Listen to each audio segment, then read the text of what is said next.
शांति। 27 जून 2024 के ईश्वरीय महावाक्य। पहले एक नज़र मुरली के मुख्य पॉइंट पर। बाबा ने कहा, अभी इस जन्म में तुम्हारी चेंज हो रही है। तुम बच्चे समझ गए हो, हम आत्मा है न कि शरीर। जन्म जन्मांतर तो वह साधु संत महात्मा आदि करते आए। आजकल फिर फैशन पड़ा है साईं बाबा, मेहर बाबा, वह भी सब जिस्मानी हो गए। यह है बाप और बच्चों का मेला। बच्चे जानते हैं यह बाप और बच्चों का, आत्मा और परमात्मा का मेला एक ही बार होता है। बच्चे बाबा बाबा कहते रहेंगे। बाबा अक्षर बहुत मीठा है। बाप की समझ बच्चे को जल्दी पड़ती है। बाबा से क्या वर्षा मिलता है। बाप किसको भेजते नहीं है, ऑटोमेटिकली यह ड्रामा बना हुआ है। हर एक अपने अपने धर्म में आते रहते हैं। और फिर बाबा ने कहा, वहाँ आयु 150 वर्ष की होती है, तो बच्चा तब आएगा जब आधा लाइफ से थोड़ा आगे होंगे। उस समय बच्चा आता है, क्योंकि वहाँ आयु बड़ी होती है। बाप ही नई दुनिया स्थापन करने वाला है। रस्म रिवाज भी जरूर सुनाते जाएंगे। आगे चल बहुत सुनाएंगे और तब साक्षात्कार होते रहेंगे। बैकुंठ तो अब नजदीक आ गया है। अब तो बिल्कुल नजदीक ही आकर पहुंचे हो। हर एक बात तुमको नजदीक देखने आएगी जितना तुम ज्ञान योग में मजबूत होते जाएंगे। कहाँ शरीर न छूटे, सब कुछ देख कर जाए। इसमें आयु बढ़ने के लिए चाहिए योग बल, जो बाप से सब कुछ सुने, सब कुछ देखे। मैं तुमको अब दुखों से दूर करने आया हूँ, तो ऐसी बाप से कितना प्यार होना चाहिए। सभी संबंधों ने तुमको दुख दिया है, यह है ही दुखदाई संतान। और फिर लास्ट में बाबा ने कहा, तुमको सिर्फ आधा कल्प के लिए ही नहीं, पौना कल्प के लिए सुख मिलता है। हमारा जो दिवा है उसमें घृत बाकी थोड़ा जाकर रहा है, इसलिए अब फिर ज्ञान घृत डाल दीप जगाते हैं। जब बाप को याद करते हैं तो आत्मा रूपी दीप प्रज्वलित होता है। आत्मा को देखने से कट उतरेगी, शरीर को देखने से कट चढ़ती है। बड़ा नाजुक रास्ता है।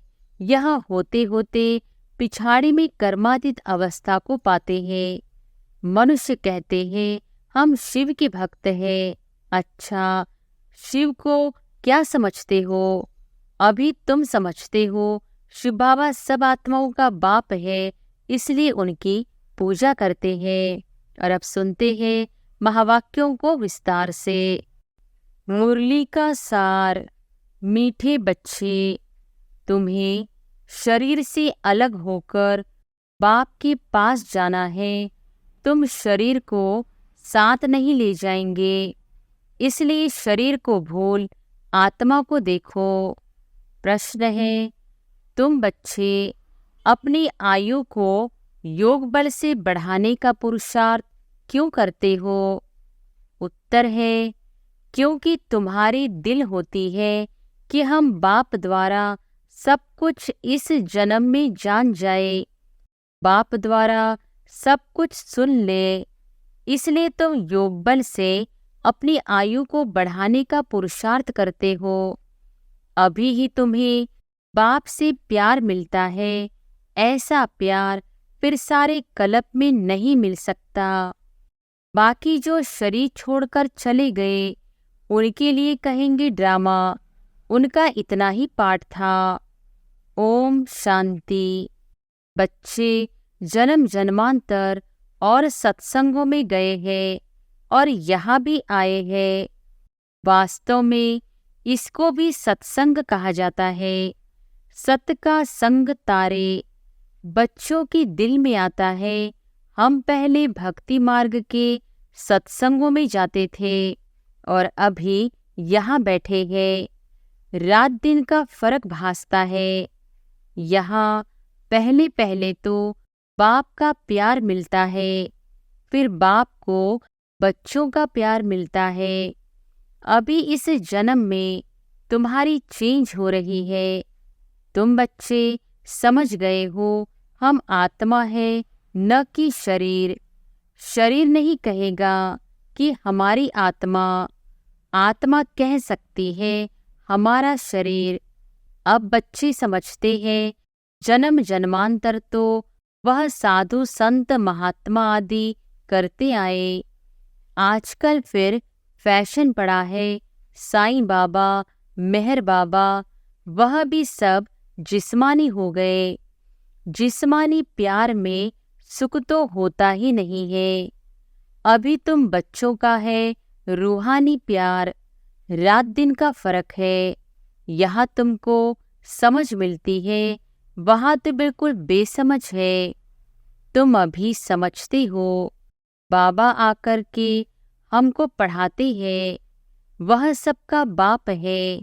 मेल तथा फीमेल सब अपने को आत्मा समझते हैं। बाबा बुलाते भी है, हे बच्चों। बच्चे भी रिस्पॉन्स करेंगे।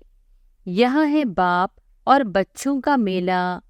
बच्चे जानते हैं यह बाप और बच्चों का, आत्मा और परमात्मा का मेला एक ही बार होता है। बच्चे बाबा बाबा कहते रहेंगे। बाबा अक्षर बहुत मीठा है। बाबा कहने से ही वर्षा याद आएगा। तुम छोटे तो नहीं हो। बाप की समझ बच्चे को जल्दी पड़ती है। बाबा से क्या वर्षा मिलता है, वह छोटा बच्चा तो समझ न सके। यहाँ तुम जानते हो कि हम बाबा के पास आए हैं। बाप कहते हैं, हे बच्चों, तो इसमें सब बच्चे आ गए। सब आत्माएं घर से यहाँ आती है पाड़ बजाने। कौन कब पाड़ बजाने आते हैं यह भी बुद्धि में है। सबके सेक्शन अलग अलग है जहाँ से आते हैं। फिर पिछाड़ी में सब अपने अपने सेक्शन में जाते हैं। यह भी सब ड्रामा में नोंद है। बाप किसको भेजते नहीं है, ऑटोमेटिकली यह ड्रामा बना हुआ है। हर एक अपने अपने धर्म में आते रहते हैं। बुद्ध का धर्म स्थापन हुआ नहीं है तो कोई उस धर्म का आएगा नहीं।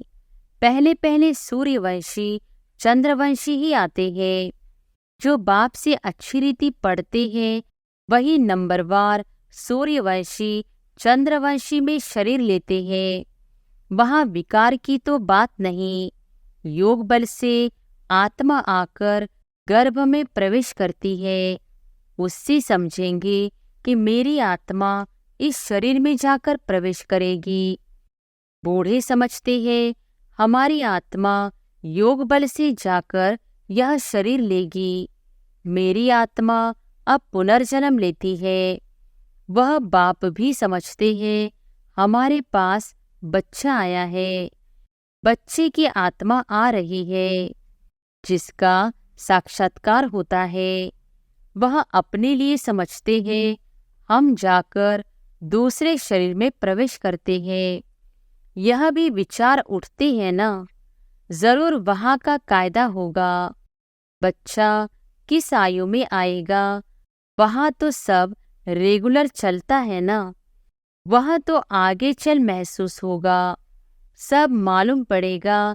ऐसी तो नहीं 15-20 वर्ष में कोई बच्चा होगा जैसे यहाँ होता है।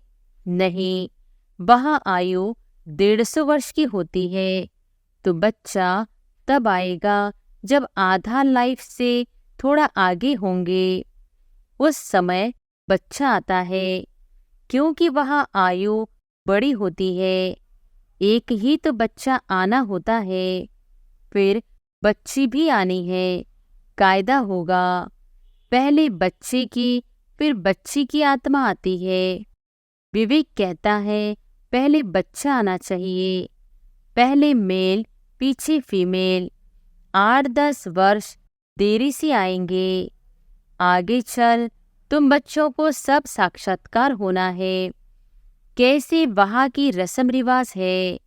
यह सब बातें नई दुनिया की बाप बैठ समझाते हैं। बाप ही नई दुनिया स्थापन करने वाला है। रस्म रिवाज भी जरूर सुनाते जाएंगे। आगे चल बहुत सुनाएंगे और तब साक्षात्कार होते रहेंगे। बच्चे कैसे पैदा होंगे कोई नई बात नहीं। तुम तो ऐसी जगह जाते हो जहाँ कलप कलप जाना ही पड़ता है। बैकुंठ तो अब नजदीक आ गया है।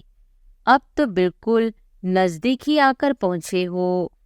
हर एक बात तुमको नजदीक देखने आएगी। जितना तुम ज्ञान योग में मजबूत होते जाएंगे। अनेक बार तुमने पाठ बजाया है, अभी तुमको समझ मिलती है। जो ही तुम साथ ले जाएंगे, वहाँ की क्या रस्म रिवाज होगी सब जान जाएंगे। शुरू में तुमको सब साक्षात्कार हुए थे। उस समय तो अर्जुन तुम अलग बे पढ़ते थे। फिर लास्ट में भी जरूर तुमको साक्षात्कार होने चाहिए। सो बाप बैठ सुनाते हैं। वह सब देखने की चाहना तुमको यहाँ होगी। समझेंगे कहाँ शरीर न छूट जाए, सब कुछ देखकर जाए। इसमें आयु बढ़ाने के लिए चाहिए योग बल। जो बाप से सब कुछ सुने, सब कुछ देखे। जो पहले से गए उनका चिंतन नहीं करना चाहिए। वह तो ड्रामा का पार्ट है, तकदीर में नहीं था। ज्यादा बाप से लव लेना, क्योंकि जितना जितना तुम सर्विसेबल बनते हो तो बाप को बहुत बहुत प्यारे लगते हो। जितना सर्विस करते हो, जितना बाप को याद करते हो, वह याद जमती रहेगी। तुमको बहुत मजा आएगा। अभी तुम बनते हो ईश्वरीय संतान। बाप कहते हैं तुम आत्माएं हमारे पास थी ना। भक्ति मार्ग में मुक्ति के लिए बहुत परिश्रम करते हैं। जीवन मुक्ति को तो जानते नहीं। यह बहुत लवली ज्ञान है, बहुत लव रहता है। बाप बाप भी है, टीचर भी है, सद्गुरु भी है। सच्चा सच्चा सुप्रीम बाबा है जो हमको 21 जन्मों के लिए सुखधाम में ले जाते हैं। आत्मा ही दुखी होती है, दुख सुख आत्मा ही महसूस करती है। कहा भी जाता है पाप आत्मा पुण्य आत्मा। अभी बाप आए हैं हमको सभी दुखों से छुड़ाने। अभी तुम बच्चों को बेहद भी जाना है। सब सुखी हो जाएंगे, सारी दुनिया ही सुखी हो जाएगी। ड्रामा में पार्ट है, उनको भी तुम समझ गए हो। तुम कितना खुशी में रहते हो। बाबा आया है हमको स्वर्ग में ले चलने लिए। हम सब आत्माओं को स्वर्ग में ले जाएंगे। बाप धैर्य देते हैं, मीठे मीठे बच्चों, मैं तुमको सब दुखों से दूर करने आया हूँ। तो ऐसे बाप से कितना प्यार होना चाहिए। सभी संबंधों ने तुमको दुख दिया है। यह है ही दुखदाई संतान। तुम दुखी होते दुख की ही बातें सुनते आए हो। अब बाप सब बातें समझा रहे हैं। अनेक बार समझाया है और चक्रवर्ती राजा बनाया है। तो जो बाप हमको ऐसा स्वर्ग का मालिक बनाते हैं, उन पर कितना प्यार होना चाहिए। एक बाप को ही तुम याद करते हो, सिवाय बाप के और कोई से संबंध नहीं।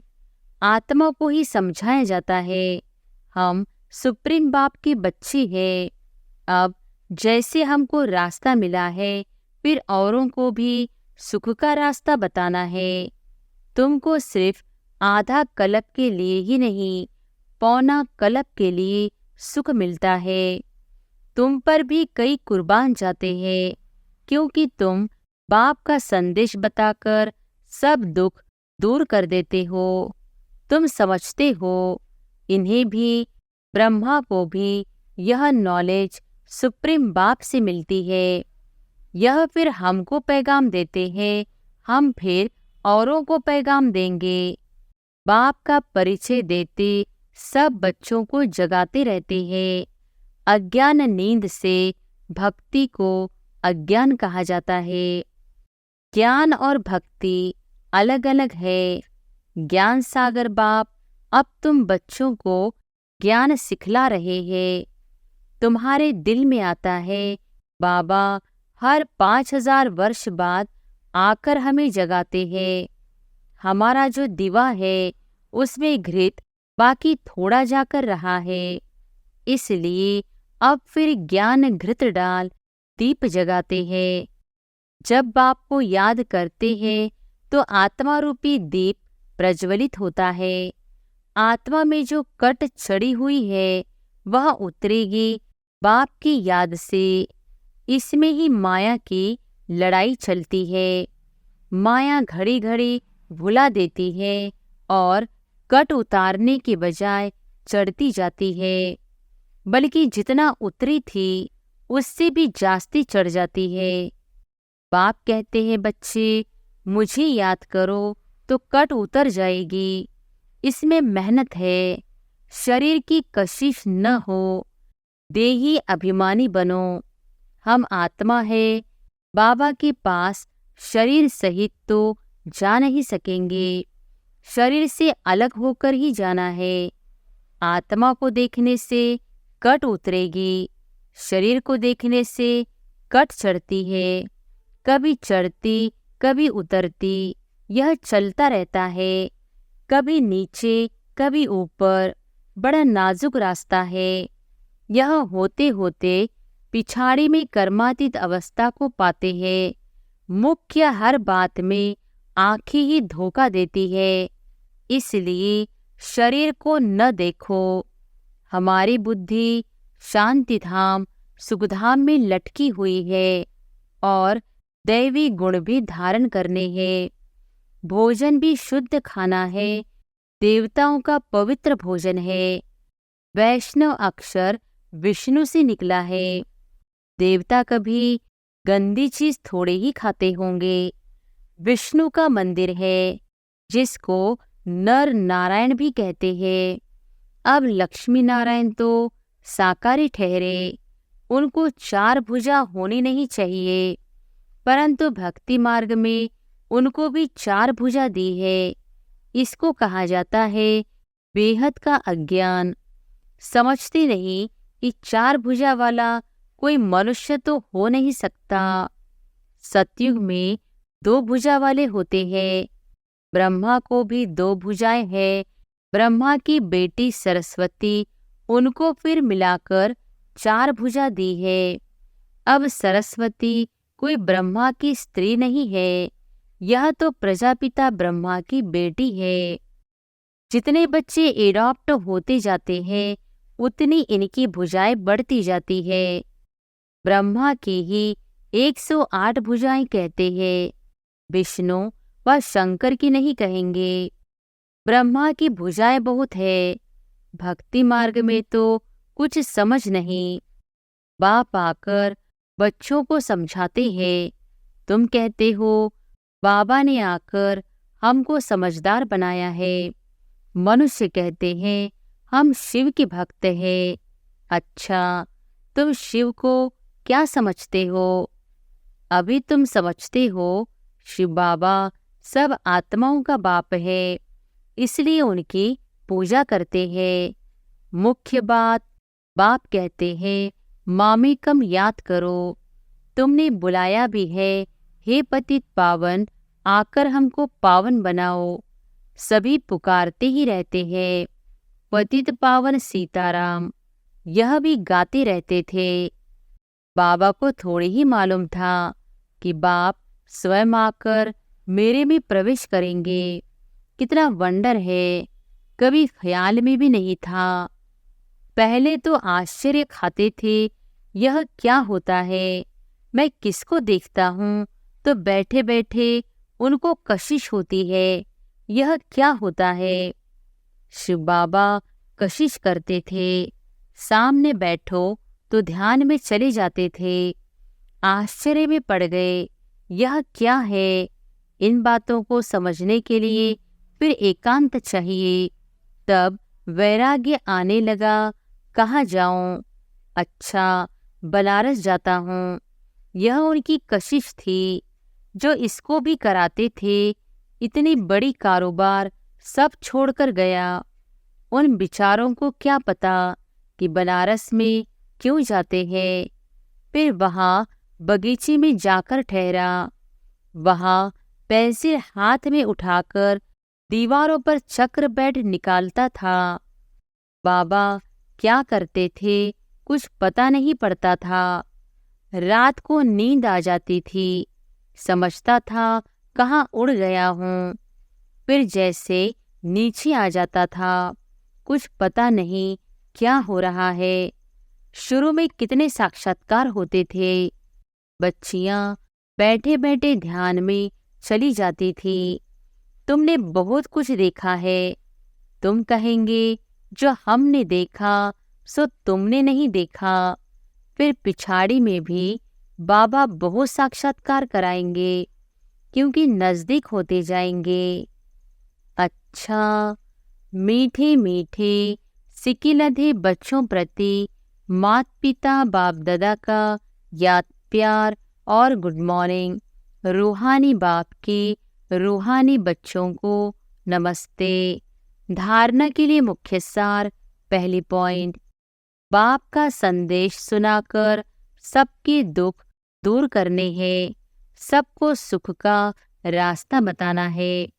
हदों से निकल बेहद में जाना है। दूसरी पॉइंट, अंत के सब साक्षात्कार करने के लिए तथा बाप के प्यार की पालना लेने के लिए ज्ञान योग में मजबूत बनना है। दूसरों का चिंतन न कर योग बल से अपनी आयु बढ़ानी है। वरदान है, अलबेलेपन व अटेंशन के अभिमान को छोड़ बाप की मदद के पात्र बनने वाले सहज पुरुषार्थी भव। अलबेलेपन व अटेंशन के अभिमान को छोड़ बाप की मदद के पात्र बनने वाले सहज पुरुषार्थी भव। कई बच्चे हिम्मत रखने के बजाय अलबेलेपन के कारण अभिमान में आ जाते हैं कि हम तो सदा पात्र है ही। बाप हमें मदद नहीं करेंगे तो किसको करेंगे? इस अभिमान के कारण हिम्मत की विधि को भूल जाते हैं। कईयों में फिर स्वयं पर अटेंशन देने का भी अभिमान रहता, जो मदद से वंचित कर देता है। समझते हैं हमने तो बहुत योग लगा लिया। ज्ञानी योगी तो आत्मा बन गए, सेवा की राजधानी बन गई। इस प्रकार के अभिमान को छोड़ हिम्मत के आधार पर मदद के पात्र बनो तो सहज पुरुषार्थी बन जाएंगे। स्लोगन है, जो वेस्ट और निगेटिव संकल्प चलते हैं उन्हें परिवर्तन कर विश्व कल्याण के कार्य में लगाओ। अच्छा, ओम शांति।